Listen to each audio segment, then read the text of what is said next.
Hello everyone, so today I'm going to be going over how to do math in Java. Now, as you can see, I already typed out the code so that this video will be a bit shorter than the other ones and we can get more in depth onto what everything is actually doing.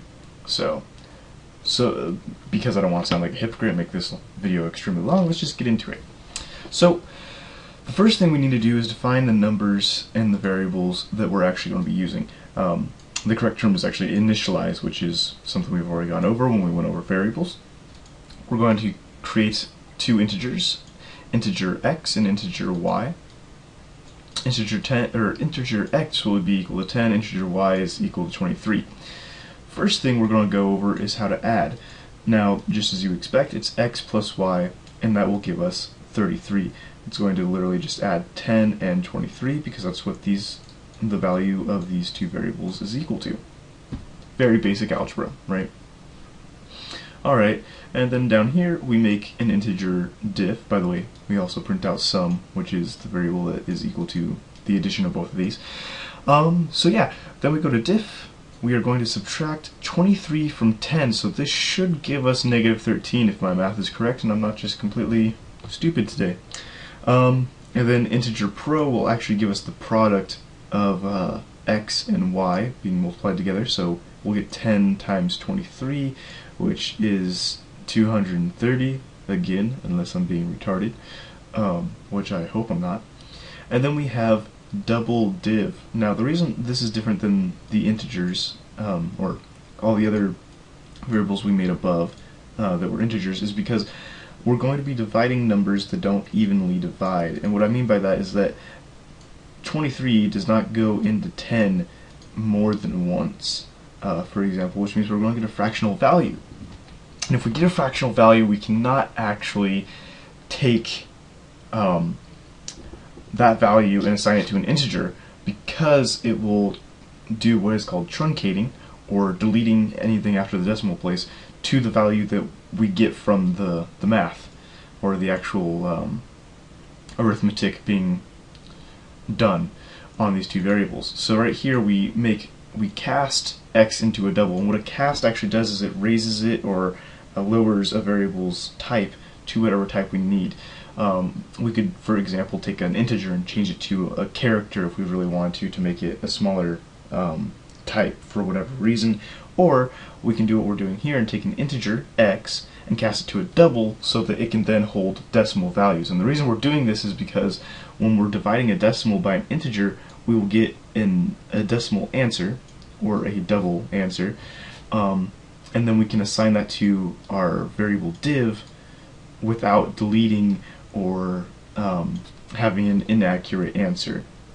Of course, because a double is limited in size, it's going to be inaccurate to some degree depending on what numbers you actually use. But this is how you're going to divide. We could also just define int x as a double, like this. But it's important to understand that you should always make sure that you're casting an integer to a double if you're going to be doing division with it, in case of some operation error, unless you want it to either be 1 or 2 or something, or 0. Instead of the actual value for whatever reason. Sometimes that's actually helpful, but if you need an accurate answer, make sure that you're always raising your integers to a data type which can actually store the decimal value. In this case, we're using double because it's larger than float. Alright, and then we get to this one called modulus, which is this little percent sign, and this is completely different from what a lot of you may even know. I'm sure there's many people watching this, well, probably like 10 people watching this because my videos aren't that big, that are going, huh, I've never seen that before. What's a modulus? A modulus actually is an operator in normal math, but it's not something that a lot of people use. In fact, I mean, I'm in college level math right now because I'm at a college. I guess that was kind of redundant. And I've still never seen anything involving a modulus. However, it's actually a thing. Now, what a modulus does is essentially return the remainder of division. So, for example, we're doing y modulus 2. So we're going to divide 23 by 2 and return the remainder of it. So we won't, instead of dividing whatever's left over, which would be like 1 by 2 and returning like I think it's 11.5, we're actually going to be returning 1, because after we divide by 2 evenly without making any fractional values, the part that is left over that we could not divide without creating a fractional value is 0.5. Or is 1, my bad. 0.5 would be the value if we actually did divide. And this is very important because it allows you to detect odd and even numbers, which can be very useful for obvious reasons. I mean, there's not really a function that says is odd or is even. And so doing y modulus 2 is a very nice and elegant way to detect this. And you can say if this equals 0 or if this equals 1, then do this. And that's really a huge reason to use the modulus operator. But let's actually run this and show you guys all the values so you can see that my math is terrible, or maybe it's great, who knows. So sorry this is so small. I wish there was a way. You know what, there probably actually is a way in here. We'll do that later. Anyways, so we see that for our first operation, x plus y, we get 33, which is correct. 10 plus 23 is equal to 33. The second one, we get negative 13. Again, pretty obvious. 230, again, something we said. We'll get to this in a second. And then we get 1, which, again, I told you guys we should get. So if we divide 23, or if we modulus y by 2, which is doing mod of 2 on 23, we get 1 because 2 doesn't go in an even amount of times, and the remainder is 1.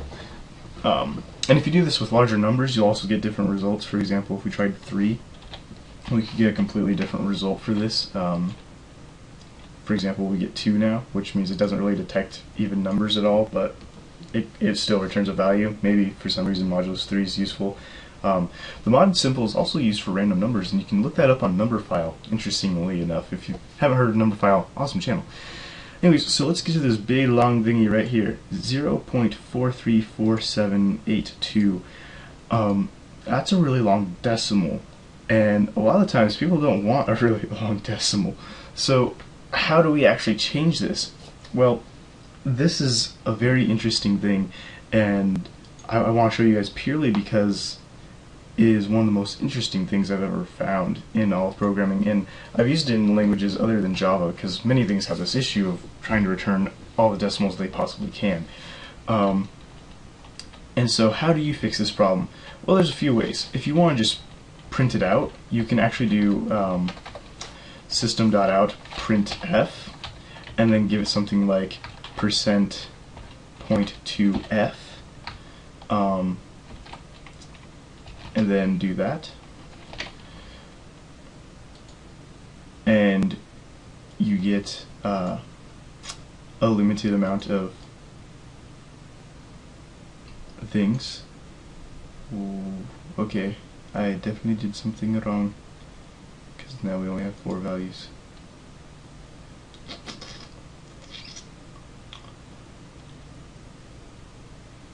Oh, there we go. My bad, guys. Forgot to put the \n. I just saw the point. I just saw that it had decreased in decimal numbers. I was like, oh, okay, it worked. But I forgot I only said 2.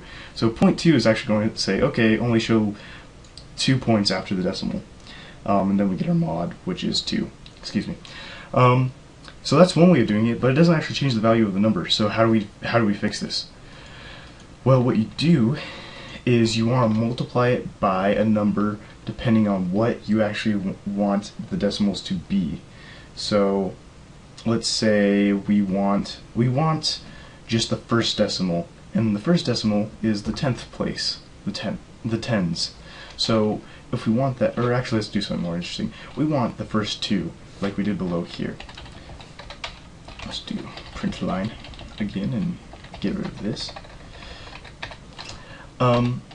What you're going to do is you're going to want to multiply by whatever, I guess, place of decimal you want. So for the hundreds, we're going to multiply by 100. For thousands, we're going to multiply by thousands. In this case, we're doing hundreds because we want 2 decimal places. So we're going to multiply by 100, and you're going to see something interesting here. When we actually print it out, we get 43.47 blah blah blah. We get 43 point and then the numbers we don't want. Okay, interesting. So then what happens if we do something like integer temp is equal to div, and then we print out div, or we print out temp? What happens? Well, as you should expect, oh, my bad. Cast it to an int. What happens? Well, we should get 43 as you expect because we're putting it into an integer rather than a double. So here's where things get interesting. 0.43 is the decimal, or is the answer we're looking, the value that we're looking for. So then what we do is make another double. We can call this fin for final, and we'll have that equal to temp divided by 100. Now this seems really kind of redundant, because really what we're doing is we're multiplying this by 100 and then dividing it by 100, which is kind of pointless, right?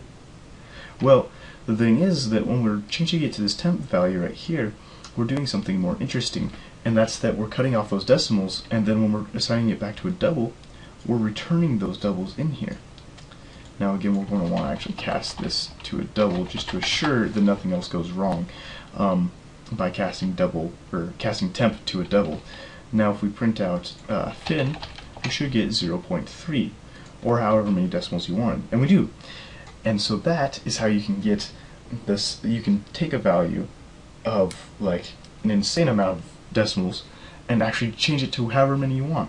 And again, we can do this to the third decimal place by making it thousands instead of 100, rerunning it, and we get the first three. But that is something that is very useful for many reasons, especially if you're doing something like a program that returns tax or something like that. You don't want to tell someone that the tax is 83 cents and like 4/1000ths of a penny. They can't pay 4/1000ths of a penny because that's not real money. And so you're going to want to limit it to 2 decimal places, right?